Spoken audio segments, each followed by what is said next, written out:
बिस्मिल्लाहिर्रहमानिर्रहीम। अस्सलाम वालेकुम students. Chapter number 2, solving a biological problem. Students, आज के लेक्चर में हम लोग डिस्कस करेंगे how plasmodium gets into the blood of women and Ronald Ross experiment. जैसे कि अपने प्रीवियस लेक्चर में हम लोगों ने डिस्कस किया था कि किस तरह से प्लाज्मोडियम जो है वो वुमेन के ब्लड में प्लाज्मोडियम जो है मलेरिया को हमने डिस्कस किया। Plasmodium is the cause of malaria. Biological methods के थ्रू हम लोगों ने इसको पूरा डिस्कस किया, सॉल्व किया उस प्रॉब्लम को। नेक्स्ट जो प्रॉब्लम है, नेक्स्ट जो है बायोलॉजिकल प्रॉब्लम, नेक्स्ट वो ये है कि जो प्लाज्मोडियम है वो ह्यूमन मलेरिया पेशेंट्स के ब्लड में तो होती है, वो ही मलेरिया की कॉज है, लेकिन ये ब्लड में एंटर किस तरह होता है, ह्यूमन के अंदर ये जाती किस तरह से है, टीनी क्रिएचर प्लाज्मोडियम। ठीक है। नेक्स्ट बायोलॉजिकल प्रॉब्लम जो थी was to learn about how plasmodium gets into the blood of man. Biologist were having following observations. इसके बारे में जो बायोलॉजिस्ट ने ऑब्जर्वेशंस बताई, malaria is associated with marshes. ठीक है, मलेरिया को जो है मार्शी इलाकों के साथ एसोसिएट किया गया। ड्रिंकिंग वाटर और marshy does not cause of malaria, लेकिन मार्शी वो स्टेगनेंट वाटर पीने की वजह से जो है मलेरिया कॉज नहीं होता था। फिर क्या हुआ, from this observation, in observation से it can be concluded that plasmodium was not in the marshy areas। इन दो ऑब्जर्वेशंस की वजह से जो है ये पता चल गया कि प्लाज्मोडियम का जो है मार्शी वाटर से कोई ताल्लुक नहीं है। But it must be carried by something that comes to marsh water. लेकिन ये जो है किसी ऐसी चीज़ के ज़रिए से आता है जो मार्श वाटर में पाया जाता है। इन 1883 में a physician A.F.A. King listed 20 observations. उसने 20 ऑब्जर्वेशंस बनाई, जिसमें से चंद एक अहम ऑब्जर्वेशंस जो हैं वो ये थी। People who slept outdoors were more likely to get malaria than those who slept indoors. उसने कहा कि वो वाले लोग जो बाहर सोते हैं उनमें मलेरिया ज़्यादा होता है बनस्बत उनके जो अंदर सोते हैं, यानी रूम्स के अंदर सोते हैं। People who slept under fine nets were less likely to get malaria than those who did not use such nets। अब वो वाले लोग जो फाइन नेट्स यूज़ करते हैं उनको मलेरिया कम होती है बनस्बत उनको जो कि नेट्स के बगैर ही ऐसे खुले आसमान में सोते हैं। And individual who slept near a smoky fire usually did not gate malaria. और उन लोगों में मलेरिया बिल्कुल नहीं होता जो कि स्मोकी फायर्स यानी धुएँ वगैरह के करीब सोते थे। On the basis of these observations, in observations की बुनियाद पर किंग सजेस्टेड हाइपोथेसिस। ठीक है, इसने जो है उसने कहा कि कोई चीज़ ऐसी है जो मार्शी एरियाज से आती है लेकिन उस पानी की वजह से जो प्लाज्मोडियम इंसान के अंदर नहीं जाता। तो कौन सी चीज़ है जो प्लाज्मोडियम को ह्यूमंस के अंदर लेकर जाता है बॉडी में। और इन ऑब्जर्वेशंस को देखने के बाद कि जो लोग बाहर सोते हैं उनको ऐसा क्यों होता है बनस्बत उनके जो अंदर सोते हैं, तो उसने हाइपोथेसिस क्या बनाई, क्या आइडिया दिया कि mosquitoes transmit plasmodium and are involve in the spread of malaria. अब उन्होंने कहा कि मॉस्किटोज जो हैं, मच्छर जो हैं, वो प्लाज्मोडियम को कैरी करते हैं, ट्रांसमिट करते हैं इंसानों में, और इसकी वजह से जो है मलेरिया फैलता है। Following deductions were made considerable the hypothesis as true. Considering the hypothesis true, if mosquitoes are involved in the spread of malaria, then अब इसके बेस पे हाइपोथेसिस के बाद डिडक्शन क्या बनाई गई, अगर मच्छर ही मॉस्किटोज़ की वजह से ही मॉस्किटो ही प्लाज्मोडियम को लेकर आता है तो जो प्लाज्मोडियम है वो सब मॉस्किटोज़ के अंदर होना चाहिए। ठीक है, plasmodium should be present in mosquitoes. ठीक है, a mosquito can get plasmodium by biting a malaria patient. ठीक है, ये ऑब्जर्वेशंस और जो हाइपोथेसिस बनाई गई कि मच्छर जो हैं वो प्लाज्मोडियम को ट्रांसमिट करते हैं, तो डिडक्शन इससे ये ली गई कि अगर मच्छर की वजह से प्लाज्मोडियम फैलता है तो सब मच्छर्स के अंदर जो है, सब मॉस्किटोज़ के अंदर जो है प्लाज्मोडियम मौजूद होना चाहिए। अब इस बात को सच साबित करने के लिए, देखने के लिए कि ये बात सच है या नहीं, रोनाल्ड रोज ने जो है एक एक्सपेरिमेंट किया। In order to test the above deductions, इन डिडक्शंस को देखने के लिए Ronald Ross a British army physician, एक ब्रिटिश आर्मी फिजिशियन था working in India in 1880s, performed important experiments. इसने जो है बहुत अहम एक्सपेरिमेंट्स परफॉर्म किए। He allowed a female anopheles mosquito, इसने फीमेल एनोफ्लेस मॉस्किटो को इजाज़त दी क्या कि किया कि to bite up malaria patient, कि वो मलेरिया पेशेंट को बाइट करे। He killed the mosquito some days later, कुछ दिनों रखने के बाद उसने इस फीमेल मॉस्किटो को मारा और देखा कि प्लाज्मोडियम जो है उसके स्टमक के अंदर मल्टीप्लाई हो रहा था। ठीक है। The next logical experiment was to allow an infected mosquito having plasmodium to bite a healthy person।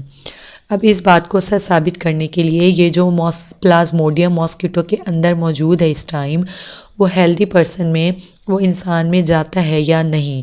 अब इस बात को जो है एक्सपेरिमेंट के ज़रिए से प्रूव करनी थी। इफ़ हाइपोथेसिस वाज ट्रू, अगर हाइपोथेसिस सच थी, the healthy person would have got malaria. ठीक है, तो वो जब वो वाला मॉस्किटो हेल्दी पर्सन को बाइट करेगा तो वो प्लाज्मोडियम उसके अंदर चले जाना चाहिए और उसको मलेरिया हो जाए। But scientist avoid using human beings for experiment when result can be so serious. तो साइंटिस्ट ने जो है वो उस मच्छर को जिसके स्टमक के अंदर प्लाज्मोडियम मल्टीप्लाई हो रहा था उसको इंसान को बाइट ना करवाया, हेल्दी पर्सन को बाइट क्यों ना करवाया, क्योंकि इसका रिज़ल्ट जो है सीरियस मलेरिया का कॉज हो सकता है। Ronald Ross used sparrows and redesigned his experiment. इस एक्सपेरिमेंट को करने के लिए उसने स्पैरोज को यूज़ किया और इस को जो है दोबारा से यही सारा प्रोसेस किया। अब उसने क्या किया, he allowed a female culex mosquito to bite on the sparrow suffering from malaria. अब उसने एक क्योलेक्स मॉस्किटो ली, फीमेल मॉस्किटो ली, उसको कहा, उसको क्या करवाया कि मलेरिया वाली स्पैरो को बाइट करवाया। कुछ दिन रखने के बाद some of the mosquitoes were killed, उसमें से कुछ क्यूलिक्स मॉस्किटोज़ को उसने मारा और देखा अंडर एस वेरियस टाइम, मुख्तलिफ वक्तों में उनको स्टडी करता रहा। Ross found that plasmodium multiplied in the wall of stomachs walls, mosquitoes stomach. ठीक है, कुछ टाइम रखने के बाद, कुछ टाइम के बाद उन्होंने मॉस्किटो को मारने के बाद उसके स्टमक को ऑब्ज़र्व किया तो पता चला कि उनके स्टमक के अंदर जो है प्लाज्मोडियम मल्टीप्लाई हो रहा है। And then moved into the mosquito salivary glands, और फिर वहाँ पे मल्टीप्लाई होने के बाद वो सलेवरी ग्लैंड्स के ज़रिए से उनके सलाइवा में आ जाता है प्लाज्मोडियम।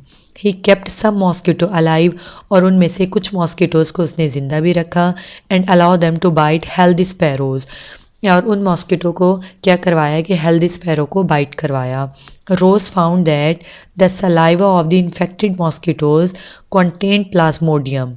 ठीक है, plasmodia, plural of plasmodium, and these enter the sparrow's blood. ठीक है, तो जब उसने उस मॉस्किटो ने जिसके स्टमक में प्लाज्मोडियम थी, जब उसने हेल्दी स्पैरो को बाइट किया तो सलाइवा के थ्रू वो जो प्लाज्मोडियम है उस चिड़िया के ब्लड के अंदर चली गई। When he examined the blood of these previously healthy sparrow, यानी जो स्पैरो हेल्दी थी, पहले वो हेल्दी थी, अब उसको मॉस्किटो ने बाइट किया, जब उसके ब्लड को एग्ज़ाम किया गया, he found many plasmodia in it, तो उसके ब्लड के अंदर भी बहुत सारे प्लाज्मोडियम पाए गए।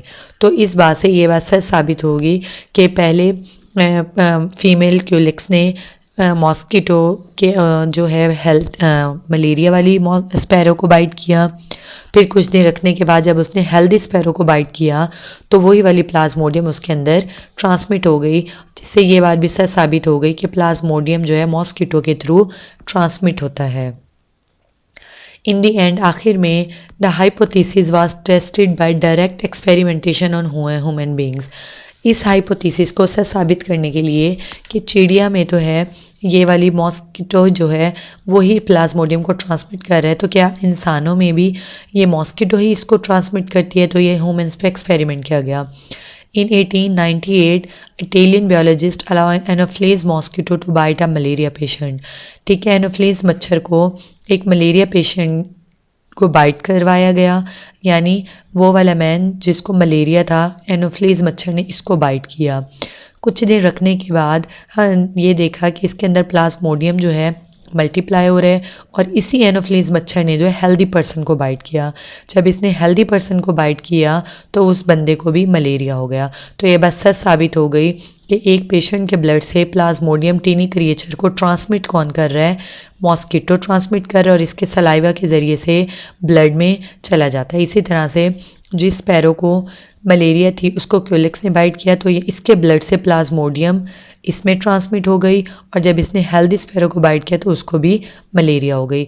तो इस एक्सपेरिमेंट से ये सच साबित हो गया, ये हाइपोथेसिस ट्रू हो गई कि प्लाज्मोडियम जो है वो उसको ट्रांसमिट कौन करता है, मलेरिया, और मलेरिया जो है इज़ इन्वॉल्व इन द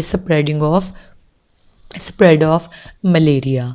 ठीक है स्टूडेंट्स, तो इस तरह एक्सपेरिमेंट के ज़रिए ये बात भी हो गई कि प्लाज्मोडियम वजह थी, लेकिन प्लाज्मोडियम को ट्रांसमिट कौन करता है, वो भी बायोलॉजिकल मेथड के थ्रू, एक्सपेरिमेंट के थ्रू ये साबित हो गया कि मॉस्किटो जो है वो प्लाज्मोडियम को ट्रांसमिट करता है।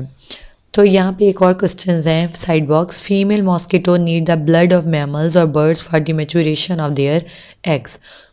फीमेल मॉस्किटोज को जो है किसका ब्लड चाहिए, मैमल्स या बर्ड्स का, अपने एग के मैच्योरेशन के लिए।